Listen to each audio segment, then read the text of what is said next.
Welcome to the video, everybody, and today is Tuesday. It's week 4. I think it's 46 or 47. I can't remember. I'll put it up here somewhere. I think it might be 47.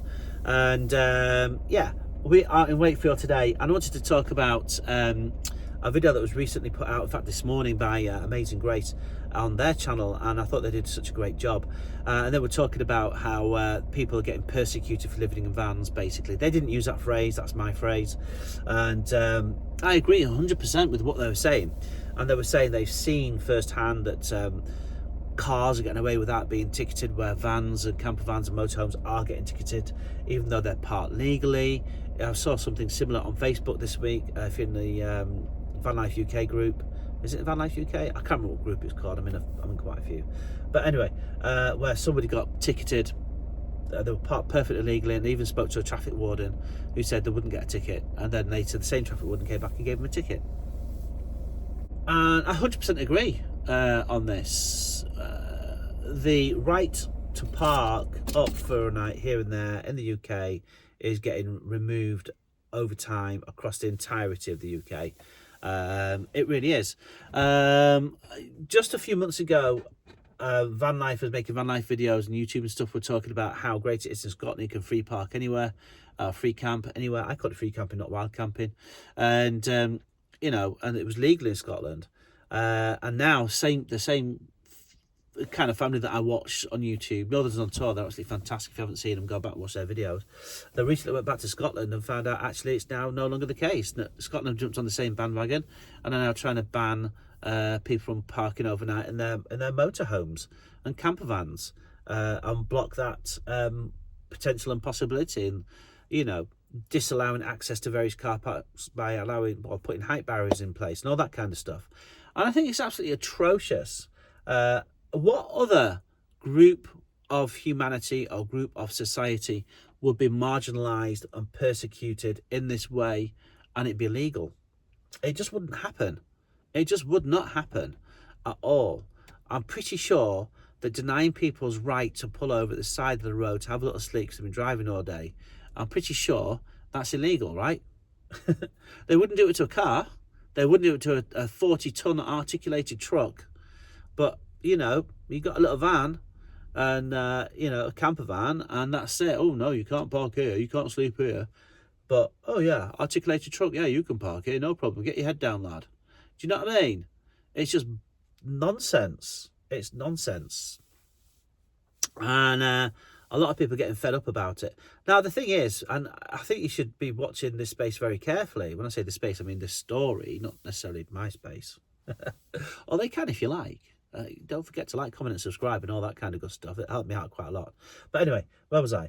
Because the rate of things going, people are being forced out of their homes and they're being forced into van life because they can't afford to live in a house. They really can't.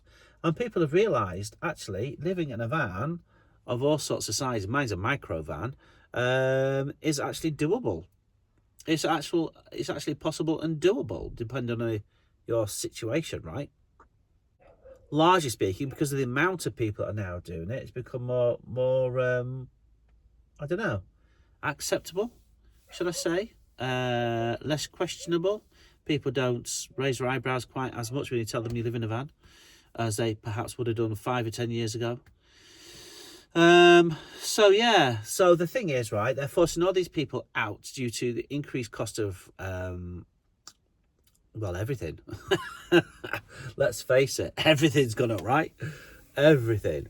And they're trying to make it as well, not they're trying to make it as difficult, I suppose, as possible, because that makes them unpopular, but they are making it difficult for people to be able to stay in houses, and they're not providing alternative living accommodation in any way, shape or form. On the whole, they do, to an extent, of course they do.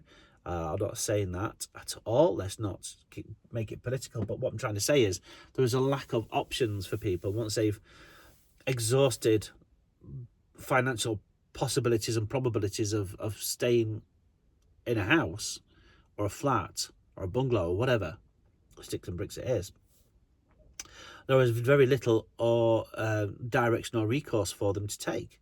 You know, if you can't afford a mortgage, you most certainly can't afford rent. you know, private rent, you just really can't.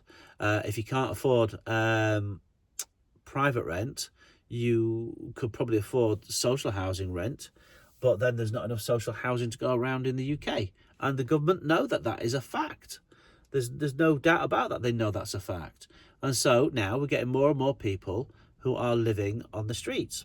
And I've even seen, when I went to Wales just a little bit back, I even seen some people who had strung up some canvases, some tarps across, the beams in the multi-story, and they were in Cwmbran in the multi-story, and they kind of fenced off for themselves with tarpaulin a couple of car parking bays to live in, because they've got nowhere else that they can go, essentially.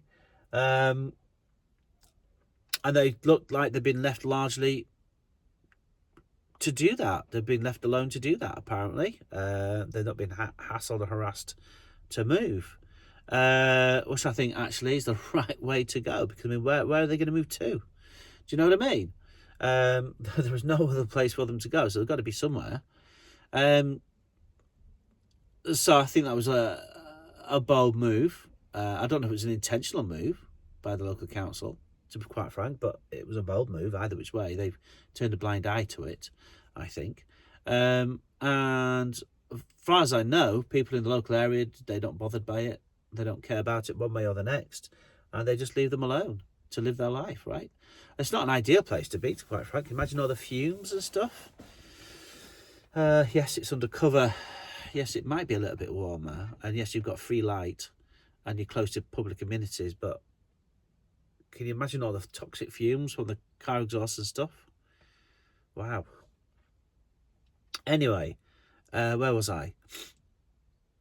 Yeah, so what do they expect people to do? Where do they expect them to go?